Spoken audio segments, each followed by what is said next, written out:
Welcome back, old book. Hello friend, welcome back. आपका स्वागत है आपके ओल्ड बुक अकेडमी चैनल में। आज हम बात करने वाले एक न्यू टॉपिक पर मैथमेटिक्स की पेडागोजी के बारे में, क्योंकि ये पार्ट जो है काफ़ी इंपॉर्टेंट पार्ट है और सीटेट में तो आप जानते ही हैं बहुत ज़्यादा पूछा जाता है। एक और नोट है आपके लिए कि ये जो नोट्स हैं ये मेरे खुद के बनाए हुए हैं, और अगर आपको इसकी PDF चाहिए तो मुझे आप कमेंट ज़रूर करें, आपको मैं पेडेबल प्रोवाइड करवा सकता हूँ। सबसे पहले हम बात करेंगे कि विदाउट लेवल पर जो गणित का मुख्य उद्देश्य क्या है, यानी गणित शिक्षण का मुख्य उद्देश्य क्या है। तो सबसे पहले NCF जो है हमारे NCF 2005 के अनुसार विद्यालय शिक्षा में गणित शिक्षण का मुख्य उद्देश्य छात्र एवं छात्राओं की सोच का गणितीकरण करना है। क्या करना है? गणितीकरण करना है, यानी इनकी जो सोच है, थिंकिंग है, उसको हमें ऐसा बनाना है कि वो गणित के रूप में, गणित को भी गणित की सोच के अकॉर्डिंग सोचें, यानी गणित की तरह सोचें उसको, नॉर्मल नहीं। चलिए प्राइमरी लेवल बात करते हैं कि प्राइमरी लेवल पर क्या है उद्देश्य इसका। तो गणित का जो शिक्षण है उसका प्राइमरी लेवल पर उद्देश्य क्या है? प्राथमिक संकीर्ण स्तर पर तो माप तोल की इकाइयाँ जो मैंने यहाँ पे लिखा है वो बहुत ही सटीक और इम्पोर्टेंट है, बिना किसी इधर उधर के पॉइंट के, एकदम सटीक पॉइंट है। आप इन्हें पढ़ के जाएंगे, काम हो जाएगा आपका। नाम माप तोल की इकाइयाँ, संख्या संबंधी कौशल, गणित संक्रिया का विकास करना है। यानी प्राइमरी लेवल पर अगर क्वेश्चन आ जाता है कि मुख्य उद्देश्य क्या है गणित का, तो आपको 4 ऑप्शनों में से इन दोनों में से एक ऑप्शन जरूर मिलेगा ही मिलेगा, गारंटी के साथ, और आपको ये ऑप्शन याद रखने हैं। सेकेंडरी लेवल बात करें, उच्च स्तर पर गणित का मुख्य उद्देश्य क्या हो जाता है, तो ये ऑप्शन है कुछ जो आपको ऑप्शन में मिलेंगे।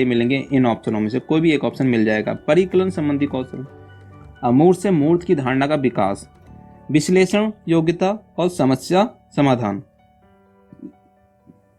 समाधान, तो ये वाली चीजें आपको मिल जाएंगी उसमें 101%। NCF जो है किसी एक विषय को पढ़ाने की बात नहीं करता, सबसे बढ़िया बात है, और इसको आप ध्यान में रखें। अब यहाँ पर बात करते हैं नेचर ऑफ मैथ, यानी जो है गणित की प्रकृति के बारे में कि इसकी प्रकृति कैसी होती है। एक बात है, सरल होती है, विद्यालय की अपेक्षा सुदृढ़, और जिसे हम भूल नहीं सकते, यानी जिसे हम भुला नहीं सकते, इस प्रकार की होती है। दूसरा पॉइंट है, यथार्थ होती है, क्रमबद्ध होती है, तार्किक होती है, अधिक स्पष्ट होती है। तो आपको समझ में आया, यथार्थ, तार्किक, अधिक स्पष्ट होती है। और पॉइंट इंपॉर्टेंट है, आपको अगर ऑप्शन आ जाता है कि नेचर कैसा होता है, यानी प्रकृति कैसी होती है, तो आपको ये ऑप्शन एक जरूर मिल जाएगा देखने को। मतलब यथार्थ जो है, एग्जैक्ट का मतलब है 2+3, जैसे अगर बात करते हैं तो 5 होगा, तो मतलब 5 ही होगा, और कुछ नहीं कह सकते, 6 या 7 नहीं हो सकता। तो इसका मतलब ये हुआ। और ये बात देखिए, लंबी आकृति का मतलब, ये क्वेश्चन आता है कभी कभी, पूछ लेता है कि लंबी आकृति का मतलब क्या होता है। एक कॉन्सेप्ट को दूसरे कॉन्सेप्ट से जोड़े रखना, यहाँ पर कॉन्सेप्ट रह गया है, एक कॉन्सेप्ट को क्या है दूसरे कॉन्सेप्ट से जोड़े रखने का मतलब ही है लंबी आकृति। इसकी प्रत्येक ज्ञान तथा सूचना स्पष्ट होती है तथा उसका संभाविक उत्तर निश्चित होता है, यानी जो उसका उत्तर है निश्चित होता है। यानी जैसे यहाँ पर 2+3 का संभाविक उत्तर क्या 5 है, तो निश्चित है, यानी एग्जैक्ट है। अब एक लाइन देख रहे हैं आप, ये गणितीय भाषा का अंग क्या क्या है, यानी गणित की जो भाषा है उनके अंग क्या क्या है, ये भी पूछा जाता है यहाँ पर। पद, प्रत्यय, सूत्र, सिद्धांत और चिन्ह, तो ये कुछ क्या है, इसकी भाषा के अंग हैं। दूसरा है पॉइंट, गणित एक स्वतः भाषा है जो विभिन्न चिन्हों एवं नियमों से होकर जाता है, यानी गणित जो है अपने आप में एक भाषा है, और वो अपने जो उसके नियम हैं और चिन्ह हैं उनके माध्यम से या उनसे होकर जाता है। गणित की जो भाषा है वो कैसी है? गणित की भाषा सामान्य भाषा के रूप में ही कार्य करती है। गणित पढ़ने के लिए किसी अतिरिक्त भाषा का आवश्यकता नहीं होती है। गणित को जो पढ़ना है हमें, तो किसी और भाषा की नीड नहीं होती है, आवश्यकता नहीं होती है। तीसरा पॉइंट हमारा यहाँ कह रहा है, चौथा पॉइंट है, गणित पढ़ने के लिए कोई विशेष जन्मजात योग्यता नहीं होती है, ठीक है, नहीं पाई जाती है। मतलब कहने की जैसे कह देते हैं कि लड़कियां गणित में कमज़ोर होती हैं, लड़के बहुत तेज होते हैं, तो ऐसा नहीं है, क्योंकि लड़कियां या लड़के दोनों ही तेज हो सकते हैं और दोनों ही बुद्धू भी हो सकते हैं। मतलब कहना, गणित में जो है ऐसी कोई जन्मजात योग्यता नहीं है जो गणित पढ़ने के लिए पैदाइशी होनी चाहिए, जन्मजात होनी चाहिए, ऐसा कुछ नहीं है। एक इम्पोर्टेंट पॉइंट आता है, गणित भाषा के अंग मैंने अभी बताया था, पद, प्रत्यय, सूत्र, सिद्धांत, चिन्ह, टर्म, कंसेप्ट, फार्मूला, प्रिंसिपल और सिंबल्स। तो यहाँ पर एक शॉर्ट फॉर्म में याद कर लीजिए TCFTS। शॉर्ट फॉर्म में आप ये क्वेश्चन पूछा जाता है। यहाँ पर आप देख रहे हैं कक्ष में गणित की भाषा कैसे विकसित करें, यानी how to develop language mathematics. किस प्रकार से हम जो मैथमेटिक्स की एक लैंग्वेज है, भाषा है, उसको विकसित कैसे करें कक्षा में। तो हमारी जो पैमिला लीबैक जो एक हमारी बहुत मशहूर लेखिका हैं, इन्होंने बताया था हाउ टू टीच मैथमेटिक्स, और इन्होंने कुछ इसके चरण दिए हैं, जो कि इन चरणों के माध्यम से भी हम किसी भी कॉन्सेप्ट को सिखा सकते हैं बच्चों को अच्छे तरीके से। तो पहला कॉन्सेप्ट की बात कर लेते हैं, और ये जो कॉन्सेप्ट है सिक्वेंसली ही चलेंगे, ऊपर नीचे नहीं चलेंगे। तो सबसे पहला सीक्वेंस तो आपको पता है कि experience with physical object. Experience with physical object यानी साकार वस्तु के साथ अनुभव। साकार वस्तु का मतलब कहने का यह है जो फिजिकली आपके सामने हो, फिजिकली फॉर्म में आपके सामने हो, उसे हम कहते हैं फिजिकल ऑब्जेक्ट। उसके बाद है language that describe that experience, यानी भाषाई वर्णन करना है उस चीज़ का, जो भी आपने ऑब्जेक्ट है आपके सामने उसका भाषाई वर्णन करना है। उसके बाद picture that represent that experience, यानी चित्रात्मक अनुभव देना है उसको। बच्चों को क्या करना है, चित्रात्मक अनुभव देना है।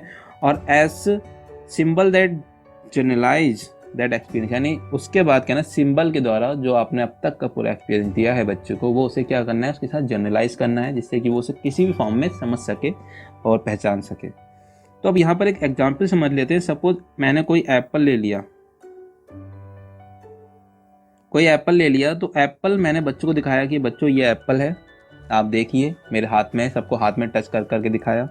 अब उसके बाद मैंने उसके भाषा के रूप में उसको समझाया कि बच्चों ये एप्पल है, और एप्पल हमारा लाल कलर में होता है, हल्का हल्का ग्रीन झप मारता है, और उसमें क्या पाया जाता है, मतलब ये बहुत ही ज़्यादा मीठा होता है खाने में हमारे, मतलब उसके बारे में फीचर्स के बारे में बता दिया। फिर हमने पिक्चर यानी फ्लैश कार्ड लिया और फिर उसे दिखाया कि ये क्या है, तो उन्हें पहचानना है कि मतलब वो पहचान लेंगे, अच्छा ये तो एप्पल ही है, क्या कहेंगे, एप्पल है। हमने उसे चित्र के रूप में भी दिखाया एप्पल। अब सिंबल, एप्पल को हम A फॉर एप्पल कहते हैं, A फॉर एप्पल यानी सिंबल के रूप में दिखा दिया कि A फॉर एप्पल, डोनेट कर दिया A फॉर एप्पल। तो अगर अब एप्पल आता है तो वो बच्चा समझ जाएगा, चाहे पिक्चर में या उसको फिजिकल फॉर्म में दिखा रहे हैं। और अगर हम बात करते हैं कि बच्चे बताओ A4 क्या होता है, तो वो बताएगा A4 एप्पल होता है। मतलब कहने का यहाँ पर ये है। और ये जो मॉडल है बहुत ही ज़्यादा इम्पोर्टेंट मॉडल है। अब एक क्वेश्चन है आपके सामने कि कक्षा 3 के जो बच्चे हैं उनको हमें आधे का संकल्पना यानी आधे का कॉन्सेप्ट को परिचय देना है, समझाना है, और शिक्षक निम्नलिखित क्रियाकलापों द्वारा उसको समझाता है। तो सबसे पहले उन्होंने क्या करा है, एक ग्लोब लिया है, ग्लोब में क्या करा, उन्हें दिखाया बच्चों को कि ये ग्लोब है, और ग्लोब के बाद उसने फिर उसको साकार के रूप में दिखा दिया ग्लोब, मतलब फिजिकल फॉर्म में है ग्लोब, बच्चों ने छुआ, टच भी करा, फिर उसके बारे में उसने डिस्क्राइब भी कर दिया। डिस्क्राइब करने के बाद उसे ये सारी चीज़ें बताई जो अभी हमने आगे पढ़ी थी। अब यहाँ कुछ पॉइंट दे रखे हैं जो कि हमें जो मॉडल दिया था पैमिला वाला, उसी के अनुसार सॉल्व कर सकते हैं इस मॉडल को, अदरवाइज हम नहीं कर पाएंगे। अगर आप उसको जानते हैं, आपने उसको पढ़ा है, तभी सॉल्व कर पाएंगे, अदरवाइज नहीं कर पाएंगे। तो देखिए पहला है, कहता है कि चित्र दिखाता है। चित्र दिखाता है मतलब ये चित्र तो नहीं दिखाता, पहला आप जानते हैं, अभी पढ़ा था हमने, चित्र नहीं दिखाता सबसे पहले। उसके बाद है आधे का चिन्ह दिखाता है, नहीं, आधे का चिन्ह भी पहले नहीं दिखाता। सबसे पहली बड़ी लाइन हमें पकड़नी है। बहुत सारे मूर्त पदार्थ, गुड, बहुत सारे मूर्त पदार्थ जो आधे का मतलब एक कंसेप्ट को समझा रहे हैं या आधे में विभाजित कर रहे हैं, उसको हम दिखा रहे हैं। मूर्त यानी फिजिकल फॉर्म में दिखा रहे हैं, जो फिजिकल फॉर्म में है। सबसे पहला पॉइंट तो हो गया जो मूर्त रूप में हुआ हमारे पास, बात खत्म। उसके बाद कहानी या शब्दों के प्रयोग, यानी अब देखिए कहानी या शब्दों के प्रयोग से आधे का कॉन्सेप्ट समझा दिया, ये भी बात हो गई। अब हम चित्र पे आते हैं।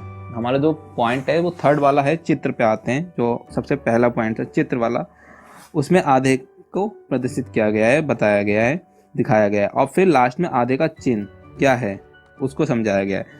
तो कॉन्सेप्ट क्या है, अगर आप इसके बारे में नहीं जानते हैं मॉडल के बारे में, तो ये आप नहीं पकड़ पाते। तो इसलिए वो मॉडल आपके लिए बहुत इंपॉर्टेंट मॉडल है, तो आप समझ लें। तो फिर ये इसका पूरा जो है क्वेश्चन ये सीटेट लास्ट ईयर सीटेट का ही क्वेश्चन है और आप इसे ज़रूर इस प्रकार के क्वेश्चन को हल कर पाएंगे, उम्मीद करता हूँ।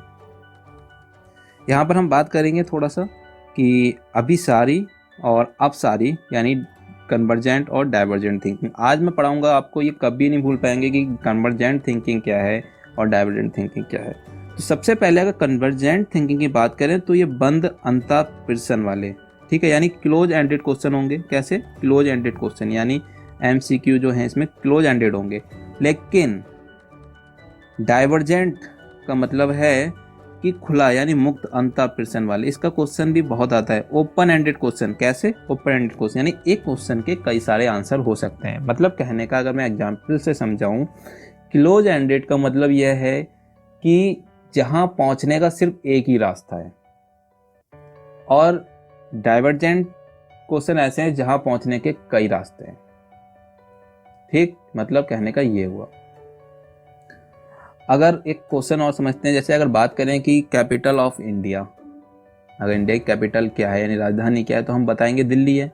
क्या इसका आंसर कोई और हो सकता है दिल्ली के अलावा? कि हम कुछ और बता दें? नहीं। मतलब क्या हुआ कि क्लोज एंडेड क्वेश्चन है, सिर्फ और सिर्फ इसका आंसर दिल्ली ही होगा। जो भी मैंने क्वेश्चन बोला कि भारत की राजधानी दिल्ली, तो दिल्ली ही आंसर होगा और कुछ नहीं हो सकता।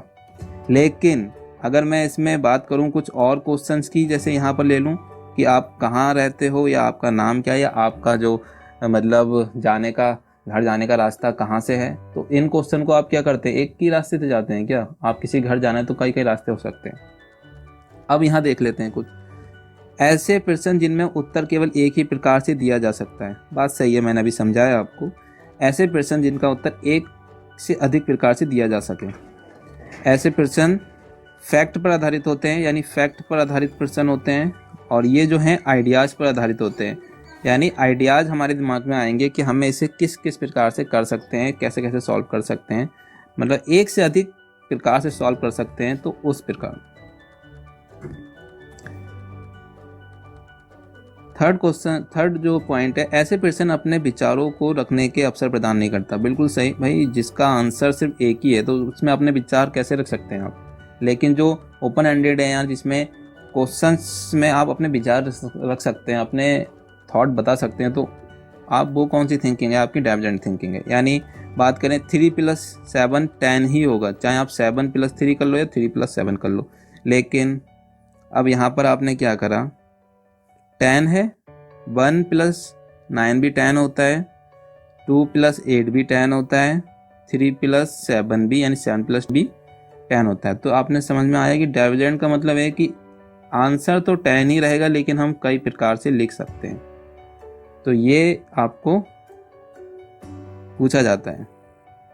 नेक्स्ट हम क्लास में पढ़ेंगे निदानात्मक उपचारात्मक शिक्षण के बारे में, और आई होप आपको ये क्लास अच्छा लगा होगा।